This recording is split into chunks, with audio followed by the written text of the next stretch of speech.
আপনি কি চাকরির বাজারে প্রবেশ করতে যাচ্ছেন, কিন্তু বাজারে প্রবেশের আগে যে প্রস্তুতি নেওয়া দরকার সেটি কি ঠিকঠাক মতো নিয়েছেন? কিংবা কোনো একটি চাকরিতে আছেন, সেখান থেকে সামনে এগিয়ে যেতে চান? কেরিয়ার হিসেবে কোন পেশাটি আপনার জন্য মানানসই? এই সব প্রশ্নের উত্তর জানাতে আমাদের আয়োজন চাকরির বাজার। দর্শক, সবাইকে স্বাগত জানাচ্ছি চাকরির বাজারে। আর পুরো আয়োজন জুড়ে সাথে আছি আমি সাজিদ আরাফাত। আজ আমরা শুরুতেই দেখে নেব এই সপ্তাহের সেরা চাকরির নিয়োগ বিজ্ঞপ্তিগুলো।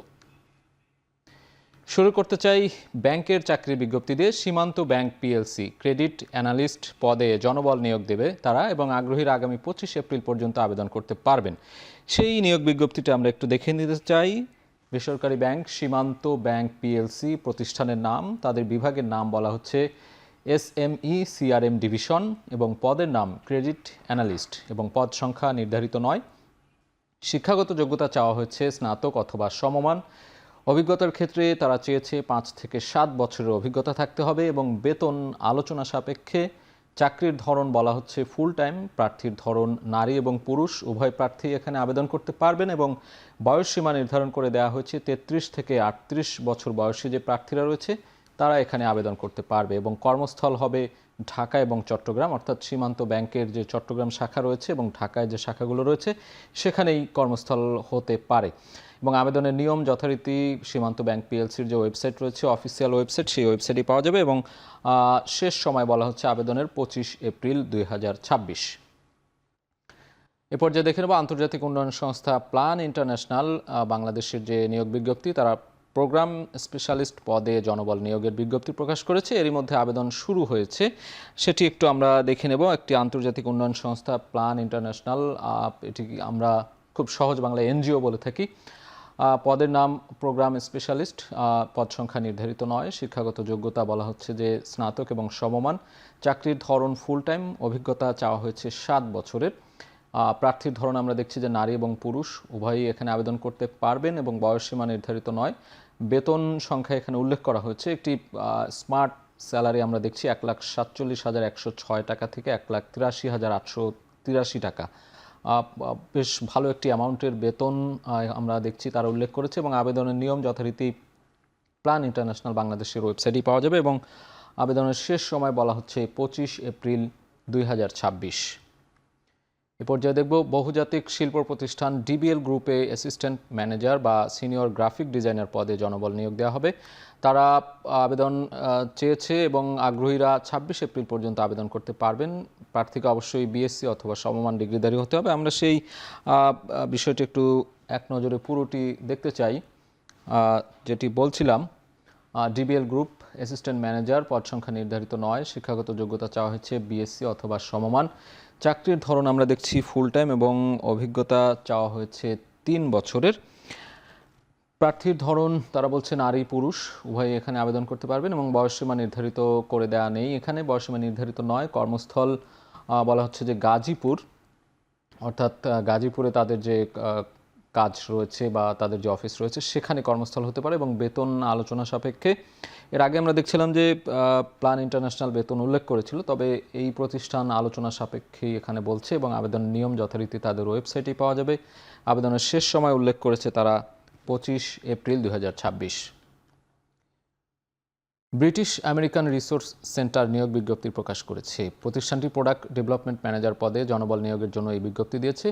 16 এপ্রিল থেকে আবেদন নেওয়া শুরু হয়েছে। আমরা একটু পূর্ণাঙ্গ যে নিয়োগ বিজ্ঞপ্তিটি রয়েছে সেটি আমরা একটু দেখতে চাই। ব্রিটিশ আমেরিকান রিসোর্স সেন্টার বলা হচ্ছে যে প্রতিষ্ঠানের নাম, পদের নাম প্রোডাক্ট ডেভেলপমেন্ট ম্যানেজার। পদ সংখ্যা 2টি উল্লেখ করে দেওয়া হচ্ছে। 2টি শূন্য পদে তারা নিয়োগ দেবে। শিক্ষাগত যোগ্যতার কথা বলা হয়েছে স্নাতক অথবা স্নাতকোত্তর। অভিজ্ঞতা কমপক্ষে 2 বছরের অভিজ্ঞতা থাকতে হবে। নারী পুরুষ উভয়। প্রার্থীর ধরন কর্মস্থল ঢাকা। চাকরির ধরন আমরা দেখছি ফুল টাইম, এবং বেতন এখানে নির্ধারিত করে দেয়া হয়েছে। বলা হচ্ছে যে 35,000 টাকা, এবং অন্যান্য সুবিধার কথাও উল্লেখ করা আছে। ভ্রমণ ভাতা, মোবাইল বিল, মুনাফার অংশ, অর্থাৎ এই অফিসিয়াল কাজে কোথাও গেলে তার ভ্রমণ ভাতা তারা দেবে, এবং মোবাইল বিল যেই সুবিধাটি রয়েছে সেটিও দেবে, এবং মুনাফার অংশ, অর্থাৎ এই যে পুরো কোম্পানির মুনাফার অংশ কর্মীদের সাথে ভাগ করার একটি যে প্রক্রিয়া রয়েছে, তারা সেটি অংশ সেই সুবিধাটুকু কর্মীদের দিতে চায় সেটি উল্লেখ করেছে। এবং আবেদনের নিয়ম যথারীতি তাদের ওয়েবসাইটে পাওয়া যাবে। এবং আবেদনের শেষ সময় 15 মে 2026, অর্থাৎ এখনও বেশ অনেকটা সময় রয়েছে, প্রায় 1 মাসের মতো সময় রয়েছে। যারা চাকরি প্রার্থী তারা নিশ্চয়ই এই সময়ের মধ্যে আবেদন করতে পারবেন। দর্শক, চাকরির বাজারে নিচ্ছে একটু বিরতি, ফিরছে একটু পরেই, সাথে থাকুন।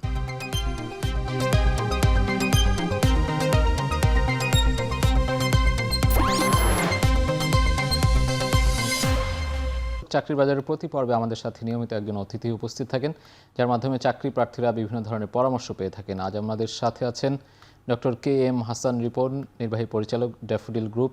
কথা বলবো তার সাথে। রিপন ভাই, আপনাকে স্বাগত আমাদের এই আয়োজনে। আমরা চাকরির বাজারে অনেকগুলো বিজ্ঞপ্তি দেখছিলাম এবং চাকরি প্রার্থী যারা রয়েছে তাদের পরামর্শ দেওয়ার জন্যই আসলে আমাদের এই আয়োজন। আপনার কাছ থেকে কি পরামর্শ পেতে পারে চাকরি প্রার্থীরা, সেটি জানবো আজকে। শুরুটা করতে চাই, বাংলাদেশের চাকরির বাজার বা চাকরির ক্ষেত্রটা এখন কেমন দেখছেন? কতটা চ্যালেঞ্জিং, চাকরি পাওয়া কতটা সহজ এবং কতটা কঠিন, কি মনে হয় আপনার? আমার কাছে মনে হয় যে এই মুহূর্তে চাকরি বাজার ডেফিনেটলি একটা ট্রানজিশনের মধ্যে দিয়ে যাচ্ছে। ট্রানজিশনটাই হচ্ছে এরকম যে আমরা একসময় জ্ঞান ভিত্তিক নিয়োগ দেখতাম, বাট এখন আমরা দেখছি দক্ষতা ভিত্তিক নিয়োগ। যদিও আমাদের চাকরি দাতারা জ্ঞান ভিত্তিকটা মেনশন করে তাদের অ্যাডভার্টাইজমেন্টে, কিন্তু ইন্টারভিউ বোর্ডে তারা খোঁজে দক্ষতা। এইটা একটা challenge for our young graduates, because আপনার যে অ্যাডভার্টাইজমেন্ট আমি দেখলাম সেখানে কিন্তু আপনার খেয়াল করে দেখবেন জ্ঞান ভিত্তিক, মানে তার ডিগ্রির বিষয়গুলো উল্লেখ করা, কিন্তু ইন্টারভিউতে তার জবাব দিতে হবে দক্ষতা। ফর এক্সাম্পল একটা দেখলাম ক্রেডিট অ্যানালিস্ট। সো ক্রেডিট অ্যানালিস্টের সিম্পল থিম হচ্ছে যে টাকাটা ফেরত আসবে কিনা, এইটাই ক্রেডিট অ্যানালিস্ট। তো এই যে এখানের যে মূল যে দক্ষতার বিষয়টা, সেটা হচ্ছে তার অ্যানালাইসিস করার, ডেটা অ্যানালাইসিস করার দক্ষতা তার আছে কিনা। কিন্তু এটা কিন্তু দেখবেন অধিকাংশ জব অ্যাডভার্টাইজমেন্টে, বাংলাদেশের জব শুরুতে উল্লেখ করে না, থাকে না। তো যার ফলে কি হয়, একজন স্টুডেন্ট জানে না যে আমি আসলে কোন স্কিল ট্র্যাকে আগাবো। যদিও বলা আছে স্নাতক বা স্নাতকোত্তর, কিন্তু দক্ষতার পার্টটা যদি অ্যাড করে, এইটা একটা চ্যালেঞ্জ আমি মনে করি। কারণ এটার আবার কারণও আছে, আমাদের স্কিলটা ইন্টিগ্রেটেড না আমাদের এডুকেশন সিস্টেমের সাথে। স্কিলটা হচ্ছে অ্যাড অন, মানে আগে তুমি ডিগ্রি নাও, পরে তোমার ইচ্ছা হলে স্কিল নাও, তো চাকরি তো পাচ্ছে না। সো এই জায়গাটা থেকে আমরা একটা ট্রানজিশনের মধ্যে থেকে যাচ্ছি, যে জ্ঞান ভিত্তিক নিয়োগ থেকে দক্ষতা ভিত্তিক নিয়োগ, বা দক্ষতা ভিত্তিক নিয়োগে এখনও আমাদের কোম্পানিগুলো রেডি না, যার ফলে ক্ষতিগ্রস্ত হচ্ছে আমাদের ছাত্রছাত্রীরা। তার জন্য আসলে কি করা যায় এই দক্ষতা বাড়ানোর জন্য, বা এই দক্ষতা ভিত্তিক যে নিয়োগগুলো, সেটার জন্য যারা চাকরি প্রার্থী বা যারা এই একাডেমিক পড়াশোনা শেষ করে আসছে তাদের আসলে কি করার আছে? আসলে বাংলাদেশের মেইন স্ট্রিম এডুকেশন বলতে আমরা বুঝি স্কুল, কলেজ, ইউনিভার্সিটি, পলিটেকনিক। এখন কোম্পানিগুলো কিন্তু এই মেইন স্ট্রিম থেকেই স্টুডেন্টদেরকে হায়ার করে তাদের আপনার কোম্পানি রান করবার জন্য, পরিচালনা করবার জন্য। এই জায়গাটাতে কোম্পানিরা তাদের মতো রোল প্লে করছে, মেইন স্ট্রিম এডুকেশন তাদের মতো রোল প্লে করছে। মাঝখানে এদের ব্রিজ হচ্ছে স্কিল। এই স্কিলটা দুজনের কাছেই আপনার ইন্টিগ্রেটেড না, অন্তর্ভুক্ত না আমাদের স্কিলটা। ওই জায়গাটাতে আমার কাছে মনে হয় যে this is the time. Otherwise আমরা শুধু আমাদের মানে তরুণদেরকে দোষ দিয়ে লাভ নেই। আমার দৃষ্টিতে তাদের কোনো দোষ নাই, কারণ নিজ উদ্যোগে কতজন শিখতে পারে। আমিও কিন্তু যা শিখেছি নিজ উদ্যোগে, আপনিও যা শিখেছেন নিজ উদ্যোগে, কারণ আপনার আমার এডুকেশনের মধ্যে স্কিল ছিল না, এবং আমার শিক্ষকরাও আমাকে বলে নেই যে তোমাকে দক্ষ হতে হবে। আমি রিয়ালাইজ করেছি। একটা এক্সাম্পল দেই, আমি যখন আমার জীবনের প্রথম চাকরি পাই, আজ থেকে ধরেন আপনার প্রায় 26-27 বছর আগে, আমি ওখানে গিয়েছিলাম এবং আমাকে বলেছিল এই এক্সেলের এই কাজটা করতে পারো? আমি বলেছি ইয়েস পারি। উনি আমাকে সিম্পলি আর কোনো কোয়েশ্চেন না বলে বলছে যাও ওইটা করে দাও। অ্যান্ড আমি করে প্রিন্ট নিয়ে যখন ওনাকে দিলাম, উনি আমাকে বললো কবে জয়েন করতে পারবা। আমার স্কিলটা, আমি হায়ার হয়েছিলাম ফর মাই স্কিল, বাট আমাদের বাংলাদেশের ইন্টিগ্রেটেড না। সো আমি মনে করি যে এই মুহূর্তে ওনাদের দুজনকে একসঙ্গে বসতে হবে, এডুকেশন এবং ইন্ডাস্ট্রি। আপনি তো অনেক জায়গায় এই ধরনের পরামর্শ দিয়ে থাকেন, ট্রেনিং করিয়ে থাকেন। সেই জায়গাগুলোর বাস্তব অভিজ্ঞতা জানতে চাই। কর্পোরেট হাউসগুলোতে আপনি ট্রেনিং দিয়ে থাকেন, বিশেষ করে কেরিয়ার ডেভেলপমেন্ট, স্কিল ডেভেলপমেন্টের উপরে। সেই জায়গার চিত্রটা কেমন দেখছেন? দেখেন, মানে আমাদের বাংলাদেশে প্রথমত যেহেতু আমাদের যারা নতুন ইউনিভার্সিটি থেকে বের হয় তারা যেহেতু মোটামুটি তাদের জ্ঞানকে পুঁজি করে তারা কোনো একটা কোম্পানিতে ঢোকার পর যেহেতু সেলফ ডেভেলপমেন্টটা ওইভাবে আমাদের এখানে পপুলার না, আমাকে যে প্রতি বছর আমাকে যে আপডেট হতে হয়, আমার স্কিলটাকে বা আমার নলেজটাকে যে আপগ্রেড করতে হয়, এই মাইন্ডসেটটা আমাদের বাংলাদেশে ধীরে ধীরে তৈরি হচ্ছে। এই জায়গাটাতে কোম্পানির একটা বড় ভূমিকা থাকে। এখনও বাংলাদেশের অধিকাংশ কোম্পানি মনে করে ট্রেনিং ইজ এক্সপেন্সিভ, কিন্তু কোম্পানি এটা বিশ্বাস এখনও করতে শুরু করেনি যে training is expensive but no training is more expensive. So এই জায়গাটাতে কোম্পানির স্বার্থে তাদের প্রফেশনাল বা ওয়ার্কফোর্স ডেভেলপমেন্টে এগিয়ে আসতে হবে। যেমন আমি যে প্রতিষ্ঠানগুলো চালাচ্ছি, বিনিয়োগের মতো আমি যে প্রতিষ্ঠানগুলো চালাচ্ছি, আমি কিন্তু উল্লেখ করে দিয়েছি আমার সকল কলিগদের যে তোমাকে 40 আওয়ার্স তোমাকে সেলফ ডেভেলপমেন্ট করতে হবে। ইদার তুমি আমাদের তৈরি করা প্ল্যাটফর্মের মাধ্যমে সেলফ ডেভেলপ করো অথবা বাইরে থেকে করো, তার জন্য দরকার হলে আমরা তোমাকে পেমেন্টও দেবো, কিন্তু ইউ হ্যাভ টু মানে কন্টিনিউয়াস লার্নিংয়ে তোমার থাকতে হবে। এটা কিন্তু আমার প্রতিষ্ঠানের বিনিয়োগ। ওই জায়গাটাতে আমার মনে হয় কোম্পানির মালিকরা জানে, কিন্তু মালিকরা যাদের দিয়ে কোম্পানি পরিচালনা করছে মানে ম্যানেজমেন্ট লেভেলে যারা আছে, সেখানে আমার মনে হয় একটু ঘাটতি আছে। এখানে কি ওই কমিউনিকেশন গ্যাপ বলছেন নাকি? কমিউনিকেশন গ্যাপ প্লাস আরেকটা হচ্ছে একটা মাইন্ডসেট আছে যে আমি যদি আমার বর্তমান একজন ম্যানেজারকে ট্রেনিং দিয়ে দেই, ট্রেনিং 3 মাস পর দেওয়ার পর তো যদি 6 মাস পর সে চলে যায়, আমার তো ওইটা লস। কিন্তু ওইটা বুঝতে হবে কোম্পানির ওই ডিপার্টমেন্টকে যে ওই ট্রেনিং দেওয়ার পর যে 3 মাস কোম্পানিতে কাজটা করলো না, ওইটা না ট্রেনিং দেওয়ার 1 বছরের সমান। সো এই মাইন্ডসেটটা আমরা চেষ্টা করছি কোম্পানিদের বোঝাতে, এবং আমরা আশাবাদী যে এখন অনেক ইমপ্রুভ হয়েছে। এখন প্রত্যেকটা অর্গানাইজেশন তাদের বার্ষিক পরিকল্পনায় প্রশিক্ষণ একটা গুরুত্ব পাচ্ছে। সো এটা আরও বেশি বেগবান হলে কোম্পানির বিজনেস বর্তমানে যদি 1 টাকা হয়, এটা 10 টাকা করা সম্ভব। বিকজ ওয়ার্কফোর্স ফর এক্সাম্পল দেখেন 2026-এ এখন এআই লিটারেসি মাস্ট। আপনি যদি সার্ভে করে দেখেন বাংলাদেশের অধিকাংশ কোম্পানির যারা 30+ এমপ্লয়ি, তারা অধিকাংশ মানুষ তাদের এআই লিটারেসি নাই। আমরা আরও কথা বলবো, তবে তার আগে একটা ছোট্ট বিরতি নিতে হচ্ছে। দর্শক, চাকরির বাজারে নিচ্ছে আরেকটা বিরতি, ফিরছি একটু পরে, সাথেই থাকুন।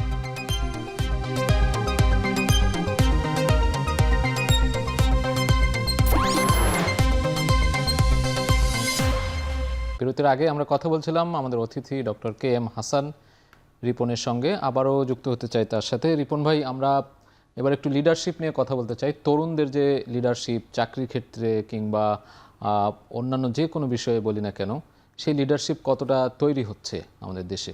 Thank you. First of all আমি মনে করি লিডারশিপ মানে হচ্ছে প্রবলেম সলভিং। তার মানে আপনি নিজে উদ্যোক্তা হন, মানে কোনো কোম্পানি নিজে বানান অথবা কারো বানানো কোম্পানিতে কাজ করেন, you have to have that problem solving skill. এটা একদম ছোট থেকেই আমাদের ইউনিভার্সিটি বা স্কুল কলেজে এই প্রবলেম সলভিংয়ের এটা নাই। এটা ছোটোবেলা থেকেই আমরা প্র্যাকটিস করতে পারি। ধরেন একটা ইউনিভার্সিটিকে যদি আমরা ওয়ার্ক প্লেস চিন্তা করি, তাহলে সে কিন্তু তার ইউনিভার্সিটিতে প্রচুর প্রোগ্রাম হয়, প্রচুর তার ইনিশিয়েটিভ আছে ইউনিভার্সিটিতে। সে নিজেকে ভলেন্টিয়ার হিসেবে সে কিন্তু নিজেকে ওই কাজগুলোতে সম্পৃক্ত করলে তার একটা প্রবলেম সলভিং অ্যাবিলিটি তৈরি হয়ে যায়। আর এখন যেহেতু আমাদের কাছে প্রযুক্তি আছে, অতএব প্রবলেম সলভিং টেকনিক বের করা কোনো ব্যাপারই না, বিকজ আমার মোবাইলেই তো আমার কাছে এআই আছে। So AI can my adviser, AI can my assistant. So এই problem solving is very important. Number 2 হচ্ছে যে যখন আমরা অর্গানাইজেশনে কাজের জন্য যাই, যে একটা কাজ আমার দরকার, আমাকে প্রথমেই চিন্তা করতে হয় যে ওই প্রতিষ্ঠানের যিনি প্রধান, তিনি আপনার কোন ধরনের প্রবলেমে বর্তমানে আছেন। আমি যদি তার প্রবলেমকে মাথায় রেখে, তার কি সেলসে প্রবলেম, তার কি মার্কেটিংয়ে প্রবলেম, তার কি অ্যাডমিনিস্ট্রেটিভ প্রবলেম, তার কি এইচআরে প্রবলেম, আমি যেই প্রবলেমটা আমার কাছে মনে হয় যে আই ক্যান সলভ, আমি সেইটার উপর ভিত্তি করে যদি আমার ক্যারিয়ার তৈরি করি, আমার কাছে মনে হয় যে লিডারশিপ লেভেলে পৌঁছানো কোনো ব্যাপার না। লিডারশিপ মানেই হচ্ছে you have to manage people and you have to solve people, not one man army. আমি একা না, সবাইকে নিয়ে ক্যান আই সলভ প্রবলেম। আমি না, আমরা সবাই মিলে আমরা। এখন আমি যদি লিডার হই, আমার যদি আরেকজনের প্রবলেমে তার শোল্ডারে হাত দেওয়ার মানে দক্ষতা না থাকে, আমার যদি তাকে সাথে নিয়ে কাজ করার দক্ষতা না থাকে, আমি যদি শুধু সেলফ সেন্ট্রিক হয়ে থাকি, তাহলে কিন্তু আমি লিডার না। এইটা আমার মনে হয় ইউনিভার্সিটি এবং কোম্পানিগুলো যখন ইন্টার্ন হায়ার করে না, ওই সময় কোম্পানিরও কিছু দায়িত্ব আছে। কারণ আমাদের এখানে যে ইন্টার্নশিপ, এটা জাস্ট নর্মাল নামকাও আসতে ইন্টার্নশিপ হয় আমার কাছে মনে হয় আর কি। ওই কোম্পানির সবচেয়ে বড় সিএসআর কন্ট্রিবিউশনটা কিন্তু ওই ইন্টার্নশিপ। যদি ওই ৩-৪ মাস একটা ইয়াং ছেলেকে যদি কোম্পানি সত্যিকার অর্থে প্রবলেম দিয়ে তাকে ডেভেলপ করতে পারে না, শুধু কোম্পানির জন্য না, দেশের জন্য কিন্তু কোম্পানির একটা বড় অবদান আমার কাছে মনে হয়। সে দক্ষ জনসম্পদ বা মানব সম্পদ হিসেবে গড়ে উঠবে। ডেফিনেটলি। আর আমাদের দেশে দরকার তো আসলে লিডারশিপ স্কিলস, খুবই খুবই দরকার। বিকজ এই প্রবলেমের সাম্রাজ্য আমাদের দেশ। আপনি একটা প্রবলেম সলভ করলে you can be a billionaire even. আপনি দেখেন পৃথিবীতে যারা বিলেনিয়ার বর্তমানে মিলেনিয়ার, তারা কিন্তু সবাই প্রবলেম সলভার। সো আমার কাছে মনে হয় যে বাংলাদেশের মতো এত মানে হেভেন লাইক কান্ট্রি তো নাই। Everybody is looking for problems and we are actually dealing problem every single day. Okay, আমরা একটু উদ্যোক্তা নিয়ে কথা বলতে চাই। উদ্যোক্তাদেরও আপনি পরামর্শ দিয়ে থাকেন, বিভিন্ন জায়গায় ট্রেনিং প্রশিক্ষণের বিষয়গুলো তো রয়েছেই। উদ্যোক্তা তৈরির ক্ষেত্রে বাংলাদেশ কি অবস্থায় আছে এই মুহূর্তে? উদ্যোক্তা তৈরির ক্ষেত্রে বাংলাদেশ এখন খুবই খারাপ অবস্থায় আছে। খারাপ অবস্থা মানে হচ্ছে, বাংলাদেশে একজন ছেলে যদি কোনোভাবে সিদ্ধান্ত নেয় যে আমি নিজের একটা ব্যবসা প্রতিষ্ঠান তৈরি করব, বাংলাদেশে ওয়ান স্টপ সলিউশন নাই। ট্রেড লাইসেন্স করতে গেলে তার মানে পায়ের ঘাম মাথার ঘাম এক হয়ে যায়। জটিল করা খুবই জটিল। ইভেন কি তার কাছে তথ্য নাই যে ব্যাংকের কাছ থেকে সে কি সাহায্য পায়। লিগ্যাল ধরেন একটা ব্যবসা করতে মিনিমাম তো একটা ট্রেড লাইসেন্স লাগে, একটা ব্যাংক অ্যাকাউন্ট লাগে, একটা টিন ভ্যাট তৈরি করতে হয়। বাট আপনি দেখবেন কোনো একটা জায়গা নাই যেখানে আমাদের একটা ইয়াং ছেলে আপনার একটা ওয়ান স্টপ সলিউশন পাবে। তো এইটা একটা আমাদের দেশের, আমি বলবো যে এই মুহূর্তে যে সরকার আছে তারা এইটার বিষয়টা দেখবে। ২ নম্বর হচ্ছে, আমাদের বাংলাদেশে এখন উদ্যোক্তা হওয়া আমার কাছে মনে হয় ভেরি ইজি। আমরা যদি লোকাল এলাকা ভিত্তিক চিন্তা করি, আমি বরিশালে থাকলে আমি চিন্তা করব ধান খাল নদী মিলে বরিশাল, অতএব ওখানকার যারা এই মৎস্য কৃষিতে আছে তাদেরকে আমি কিভাবে প্রবলেম সলভিংয়ে তাদের সাহায্য করতে পারি। সো এটা আমার একটা ব্যবসা হয়ে যেতে পারে। আমি ঢাকায় আসছি, প্রতিটা জায়গায় আমার প্রবলেম। সো আমি মনে করি যে এই মুহূর্তে উদ্যোক্তা উন্নয়নের জন্য বাংলাদেশের তরুণরা রেডি। বিকজ এরকম ইয়াং পপুলেশন তো সারা পৃথিবীতে কোথাও নাই, খুব কম সংখ্যক দেশে আছে। সো এই জায়গাটাতে যদি অন্টারপ্রেনিউরাল ইকোসিস্টেমে যদি সরকার একটু এগিয়ে আসে, আমাদের ট্যালেন্টের অভাব নাই, কিন্তু আমাদের ট্যালেন্টগুলো নষ্ট হয়ে যাচ্ছে আপনার ইকোসিস্টেমের সাপোর্টের অভাবে। সরকার, বেসরকারি প্রতিষ্ঠান, ব্যাংক, ইনভেস্টার, এদের এই ইন্টিগ্রেটেড সব একটা আমলাতান্ত্রিক জটিলতার মধ্যে। এক ট্রেড লাইসেন্স করতে গেলে একটা মানুষ জানে যে কতটা তাদের দৌড়ঝাঁপ করতে হয়, হ্যাঁ, আর আন্ডার টেবিল তো আছেই। বাট আমরা আশাবাদী, কারণ তরুণরা তারপরেও কিন্তু প্রচুর উদ্যোগ নিচ্ছে। এবং আমি দেখতে পাচ্ছি, সেদিনও আমি একটা ছেলের সঙ্গে মিট করলাম, 3rd ইয়ারে পরে চায়না থেকে সে ইম্পোর্ট করছে। চায়না থেকে সে আপনার ইম্পোর্ট করে বাংলাদেশে সে আপনার করছে, এক্সপোর্ট করছে চায়না থেকে, অ্যান্ড দেন সে করছে, আবার বাংলাদেশের জিনিসও সে বিদেশে পাঠাচ্ছে। অ্যামেজিং, যেটা আমরা আজ থেকে 20 বছর আগে কখনো চিন্তা করিনি। অনেক ধন্যবাদ রিপন ভাই, খুবই ফলপ্রসূ আলোচনা করেছেন। আমাদের কাজকে শেষ করতে হবে। অনেক ধন্যবাদ আপনাকে, ব্যস্ততার মাঝে সময় দিয়েছেন। দর্শক, এতক্ষণ সাথে থাকার জন্য সবাইকে অসংখ্য ধন্যবাদ। দেখা হবে পরবর্তী সপ্তাহে।